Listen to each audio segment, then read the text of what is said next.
మీ business ఏదైనా మీ ఊర్లో promotion చేయాలంటే అది సుమన్ టీవీతోనే సాధ్యం. ఇప్పుడే సంప్రదించండి. Welcome to Suman TV. నేను నాగరాజ పుంగనూరు. చౌక దుకాణాల ద్వారా నిత్యావసర సరుకుల పంపిణీని ప్రభుత్వం ప్రతిష్టాత్మకంగా చేపట్టింది.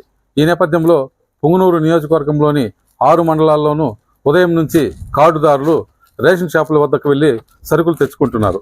గతంలో ఎండియూల ద్వారా సరుకులు సరఫరా చేసే సమయంలో ఎప్పుడు వస్తుందని వేచి ఉండేవాళ్ళమని, అయితే ఇప్పుడు 15 రోజులు మాకు వస్తుంది కాబట్టి ఏదో రోజు వెళ్ళి తీసుకొస్తామన్నామని ఈ కార్డుదారులు అంటున్నారు.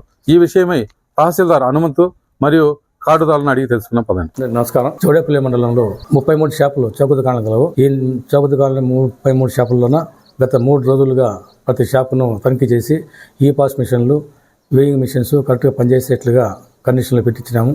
ఇంకేమైనా రిపేర్లు ఉన్నా కూడా చేసేదానికి మెకానిక్ ఏర్పాటు చేసి అవన్నీ కండిషన్లో పెట్టించినాము.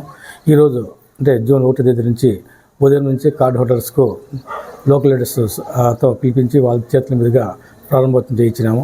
33 షాపుల్లోన డిస్ట్రిబ్యూషన్ పంపిణీ స్టార్ట్ అయిపోయింది. ప్రతి ఒక్క కార్డులో ఉన్న సభ్యునికి 5 కేజీల చొప్పున, ఎంతమంది ఉంటే అంతమందికి 5 కేజీల చొప్పున ఉచితంగా బియ్యం సరఫరా చేస్తున్నాం. అదే రకంగా ½ కేజీ చక్కెర వాళ్ళకు సరఫరా చేస్తున్నాం. ఈ 33 షాపుల్లోన డిస్ట్రిబ్యూషన్ పద్ధతిని మా స్టాఫ్తో, మా వీఆర్ వస్తున్నాం, నేను అన్ని గ్రామాలు తిరిగి లోకల్ లీడర్స్తో ఉండి వాళ్ళతోనే చెప్పి పంపిణీ స్టార్ట్ చేయించినాం. అన్ని దాంట్లోనే సవ్యంగా జరుగుతూ ఉంది. ఎండిఓ వ్యవస్థ ద్వారా బండ్లలో ఇస్తున్నారని, అప్పుడు ఎండిఓ వ్యవస్థలో సరిగ్గా రాక వాళ్ళు వచ్చినప్పుడే పోయి తీసుకోవాలని, దానివల్ల మాకు ఉపాధి పోతా ఉండిందని ఆ ఫిర్యాదులు గవర్నమెంట్ గ్రహించి ప్రభుత్వం వారు ఈ ఎండిఓ వ్యవస్థను రద్దుపరిచినారు. మరి ఈ జూన్ 1 తేదీ నుంచి డీలర్లే చౌక దుకాణాల్లో ఏర్పాటు చేసేట్లుగా, పంపిణీ చేసేట్లుగా ఉత్తర్వులు ఇచ్చినారు. ఆ ఉత్తర్వుల మేరకే ఈ రోజు నుంచి అన్ని షాపుల్లోన ఈ పంపిణీ వ్యవస్థను స్టార్ట్ చేసినాం. సవ్యంగా జరుగుతూ ఉంది. నడవలేని వాళ్లకు మా డీలర్లే, ఏపీ షాప్ చౌక దుకాణ డీలర్లే వాళ్ళ ఇంటి వద్దకు పోయి తీసుకొచ్చి ఇమ్మనేసి చెప్పినాం. అది కూడా జరుగుతూ ఉంది. ఈ సౌకర్యాన్ని అందరూ ఉపయోగించుకోవాల్సిందిగా తెలియజేస్తున్నాం.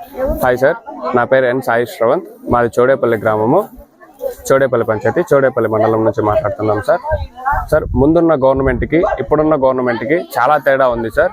ముందు వెహికల్స్ ద్వారా పంపిణీలు జరిగేటివి, కానీ ఇప్పుడు మాత్రం స్టోర్ దగ్గరకే వచ్చి టైము సేవ్ అవుతుంది, ఎనర్జీ సేవ్ అవుతుంది, ఎప్పుడు కావాలంటే అప్పుడు తీసుకోవచ్చు. ముందు బండ్లు ఎప్పుడు వచ్చేటివి ఏమి అనేసి వెయిట్ చేసుకొని మరి ఆ రోజు కూలీ పోగొట్టుకొని ప్రజలందరూ చాలా ఇబ్బందులు పడ్డారు. కానీ ఇప్పుడు ఆ పరిస్థితి లేదు సార్. ఇప్పుడున్న గవర్నమెంట్ ద్వారా అన్ని పంపిణీ కేంద్రాల్లోనూ ఎప్పటికప్పుడు దొరుకుతున్నాయి. 15 రోజులు పంపిణీ కేంద్రం ద్వారా అందుతున్న కారణం చేత ఇప్పుడున్న ప్రజలు సౌలభ్యంగా వారికి నచ్చిన సమయాలలో వచ్చి వారికి నచ్చిన విధంగా తీసుకొని వెళ్తున్నారు. ఏవి కావాలంటే అవి ఇప్పుడు చౌక దుకాణంలో అందుతున్నాయి. ఈ గవర్నమెంట్ కి నేను కృతజ్ఞతలు తెలుపుతున్నాను. జై తెలుగుదేశం. నా పేరు రాధిక. రేషన్ కోసం వచ్చాను. ముందు బండ్లు వచ్చి రేషన్ ఇచ్చేవాళ్ళు. ఆ బండ్లు ఎప్పుడు వస్తాయో తెలియదు, వెయిట్ చేయాలి. ఎప్పుడు వస్తారో ఎప్పుడు ఇస్తారో తెలియదు. మేమైతే మా పనులకు మేము వెళ్లే వాళ్ళము. ఇప్పుడైతే స్టోర్ లోనే రేషన్ ఇస్తున్నారు. అయితే వచ్చి బాగానే తీసుకుంటున్నాము. కాకపోతే కొంచెం సర్వర్ బిజీ వస్తుంది. అది కొంచెం డెవలప్ చేస్తే బాగుంటుంది. సో దాన్ని కొంచెం ఇంప్రూవ్ చేస్తే బాగుంటుంది.